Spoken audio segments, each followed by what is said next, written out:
ہم نے مسجدوں سے عورتوں کو نکال دیا. کیوں؟ فتنہ ہے. یہ فتنہ پیدا ہوتا ہے اس وجہ سے عورت مسجد میں نہیں آ سکتی. اچھا عورت مسجد میں نہیں آ سکتی. پچھلے دنوں آپ کو پتا کیا تماشا ہوا؟ کورونا آ گیا ہے, مسجدوں میں سے بندے نکال دیے جائیں. نکلے بندے, مسجدوں میں صفیں بن گئی, ایک ایک بندہ کتنے کتنے فاصلے پہ کھڑا ہو گیا. 50 سال سے عمر کے بڑے باہر چلے جائیں. باہر منڈیوں میں, مارکیٹوں میں وہی رش رہا, دکانوں پہ وہی رش رہا, اور سارے لوگ پریشان ہو کے ایک جملہ کہتے تھے, یار کرونا بس مسجد میں ہی آ گیا. مسجدیں بند کر دی, منڈیاں مارکیٹ بازار نہیں بند کیے, کرونا بس مسجد میں ہی آ گیا ہے. میں کہتا ہوں عورتوں کو کسی جگہ جانے سے آپ نے منع نہیں کیا, بس مسجد میں آنے سے منع کر دیا. یہ فتنہ صرف مسجد میں آ گیا ہے. یعنی بازار میں جائیں, منگل بازار میں جائیں, دکانوں پہ رش لگا رہے, میٹر بل جمع کروانے عورتیں جائیں, نادرا کے دفتر کے باہر لائنیں لگی ہوں, بسوں میں گاڑیوں میں مردوں کے ساتھ عورتیں رگڑ رگڑ کے چل رہی ہوں, کوئی فتنہ نہیں ہے, اس کا کوئی انتظام نہیں ہے. مسجد میں عورت آئے گی تو فتنہ پیدا ہوگا. مسجد والا جو بندہ ہے یہ سب سے زیادہ برا ہے. جو نماز پڑھنے اللہ کی بارگاہ میں سجدہ کرنے آیا ہے, اسی کو ڈر پیدا ہو گیا. کیا کہتے ہیں وہ جی, عمر فاروق رضی اللہ تعالیٰ عنہ نے نکال دیا تھا مسجدوں سے. عمر فاروق رضی اللہ تعالیٰ عنہ نے مسجدوں سے نکال دیا تھا عورتوں کو. کہاں لکھا ہے؟ عمر فاروق رضی اللہ تعالیٰ عنہ نے نکال دیا. کسی معتبر روایت میں یہ بات نہیں ہے.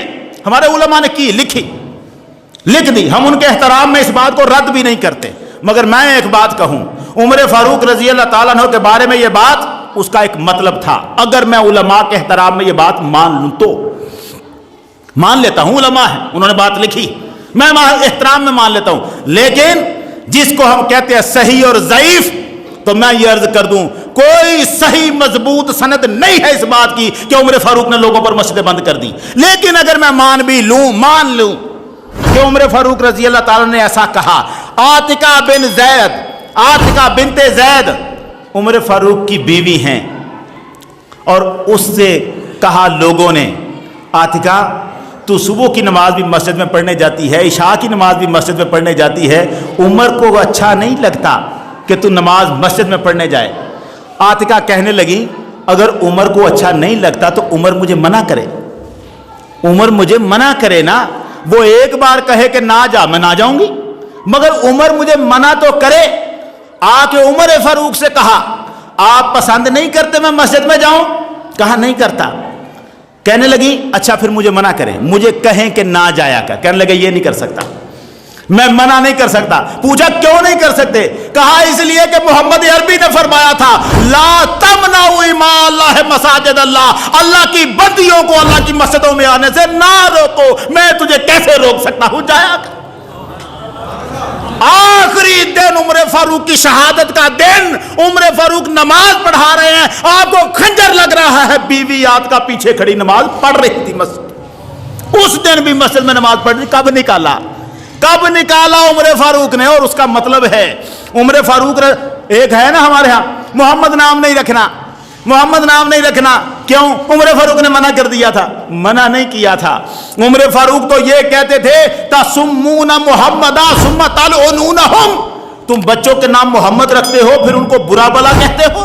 لحاظ رکھا کرو, ادب رکھا کرو. ہم نے سوچا ہم نے تو گالی نکالنے سے مڑنا نہیں, تو پھر محمد نام نہیں, محمد کے آگے کچھ لگاؤ, پیچھے لگاؤ, کچھ لگاؤ. کیوں؟ وہ جب بندہ گالی دے ہی دیتا ہے تو پھر نام کی بے ادبی. ہم نے اپنا رویہ نہیں چھوڑنا, محمد نام کی برکت چھوڑ دی. محمد نام نہیں رکھنا. عمر فاروق نے کہیں منع نہیں کیا. انہوں نے تو کہا نام رکھو تو لحاظ بھی رکھو, عزت بھی کرو. ہم نے کہہ دیا. عمر فاروق نے حج تمتع سے منع کر دیا, نہیں منع کیا. عمر فاروق رضی اللہ تعالیٰ عنہ نے صرف اتنا کہا تھا, حج پہ آتے ہو, عمرہ کرتے ہو, احرام کھولتے ہو, اور پھر جو طریقہ تم نے آگے رکھا ہے وہ کیا ہے؟ عربوں کے ہاں بڑے عجیب معاملات تھے. حج کرنے گئے ہیں, اس کے بعد عمر فاروق رضی اللہ تعالیٰ عنہ کہتے تم بیویوں کو ساتھ لے کے آتے ہو, یہاں تم آ کے بیویوں کے ساتھ صحبتیں بھی کرتے ہو, احرام باندھ کر پھر مینا کی طرف جا رہے ہوتے ہو, وہ تقطر رؤوسہم, اور پانی کے قطرے تمہارے سروں سے ٹپک رہے ہوتے. تم نے حج کو بھی اپنی لذت کے لیے چھوڑا نہیں. یہ جو تم کرتے ہو کہ آئے عمرہ کیا حرام کھول دیا اور سب کچھ کرتے پھر رہے ہو, یہ مجھے پسند نہیں ہے. نہ کیا کرو تمتع.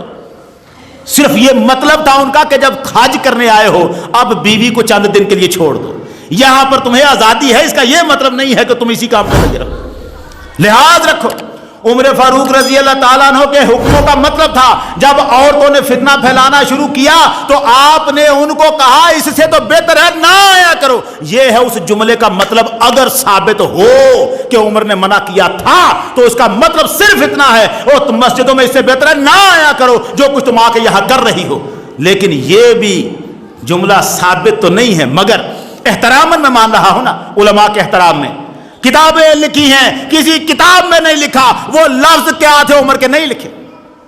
اچھا اب میں کتابیں تو ساری لے کے آیا تھا آپ کو بتاؤں کس بندے نے کہا ہے. یہ ہے, اب نہیں کھول کے بتاتا, یہ ہے علامہ غلام رسول سعیدی صاحب نے بخاری شریف کی شرح لکھی. ہمارا عالم ہے بریلوی عالم ہے. اس کتاب کے صفحہ نمبر 799 پر انہوں نے لکھا عورتوں کو مسجدوں میں آنے سے منع نہ کرو. اور ہم نے سڑکوں پر جانے سے تو منع نہیں کیا, مسجدوں میں آنے سے منع کر. اعلیٰ حضرت امام احمد رضا خان بریلوی, ان کے خلیفہ سید نعیم الدین مراد آبادی, ان کے خلیفہ مفتی احمد یار خان نعیمی کی کتاب مشکات کی شرح مرات المناجی صفحہ نمبر 163 پر, صفحہ نمبر 325 پر, صفحہ نمبر 250 پر یہی لکھا عورتوں کو مسجدوں میں آنے سے نہ روکو. میں ایک جملہ پڑھ کے صرف آپ کو سنا دیتا ہوں آپ کی تسلی کے لیے. ایک جملہ صفحہ نمبر 165, یہ 163 صفحہ. آپ لکھتے ہیں اب فی زمانہ عورتوں کو با پردہ مسجدوں میں آنے اور علیحدہ بیٹھنے سے نہ روکا جائے, کیونکہ اب عورتیں سینماؤں بازاروں میں جانے سے تو رکتی نہیں, مسجد میں آ کر کچھ دین کے احکام سیکھ لیں گی, یہاں آئیں گی, کچھ تربیت ہوگی, پتہ چلے گا. اور یہ ہے مفتی اعظم پاکستان مفتی منیب الرحمان کی کتاب تفہیم المسائل کی جلد نمبر 5, اور اس کتاب کے اندر میں آپ کو وہ پورا فتویٰ پڑھ کے سنا دیتا, مگر اب وقت ختم ہو چکا. میں دیکھ رہا ہوں نظریں گھڑی کی طرف اٹھ رہی ہیں. ایک مختصر سی بات صرف کر دوں. صفحہ نمبر 101 پر یہاں مفتی منیب الرحمان صاحب نے جو بات لمبی گفتگو کی ہے اس پر, اور اینڈ پر اخیر پر کیا کہتے ہیں یہ جملے سن لینا.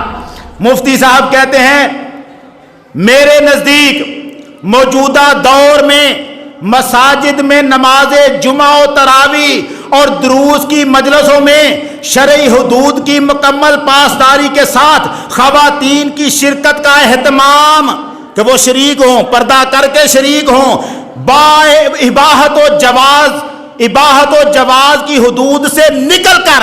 وہ کہتے ہیں صرف یہ نہیں میں کہتا کہ جائز ہے, یہ نہیں کہتا کہ عورتیں پردہ کر کے آئیں اور مردوں کے ساتھ نماز پڑھ لیں علیحدہ جگہ پر, صرف یہ جائز نہیں کہہ رہا. وہ کہتے ہیں اباحت و جواز سے نکل کر ضرورت کے درجے میں داخل ہو گیا ہے. وہ کہتے ہیں اب ضرورت ہے کہ عورتوں کو مسجدوں میں علیحدہ بٹھاؤ, پردہ کا انتظام کر کے ان کو علیحدہ بٹھاؤ, کہیں دین سیکھ لیں گے.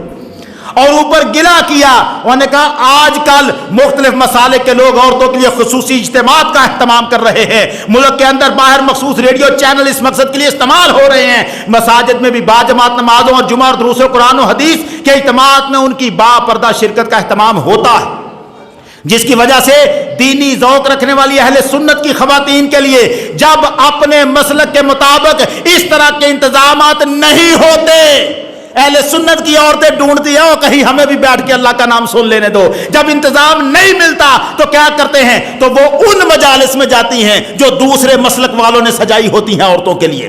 ان مجالس میں جاتی ہیں اور علم کی کمی کی وجہ سے ان کے عقائد و نظریات تبدیل ہو جاتے ہیں.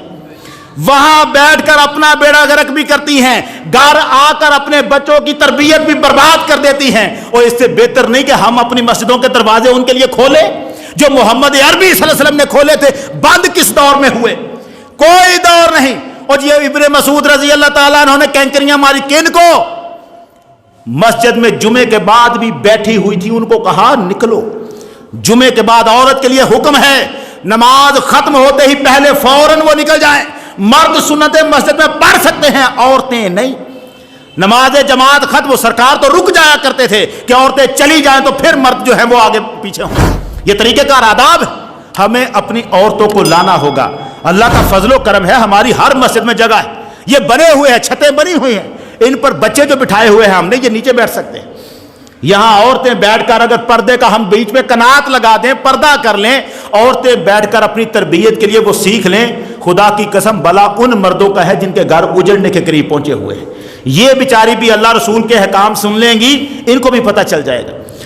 آپ لوگ اپنی مرضی، اپنی سہولت کا طریقہ دیکھ کر اگر ہو سکے ہم کر سکیں، ایسا کر سکیں تو ہمیں کوشش کرنی چاہیے کہ ہماری عورتیں اللہ اور رسول کے ان حکموں سے بے خبر نہ رہ جائیں جن سے باخبر ہونا ان کے لیے ضروری ہے.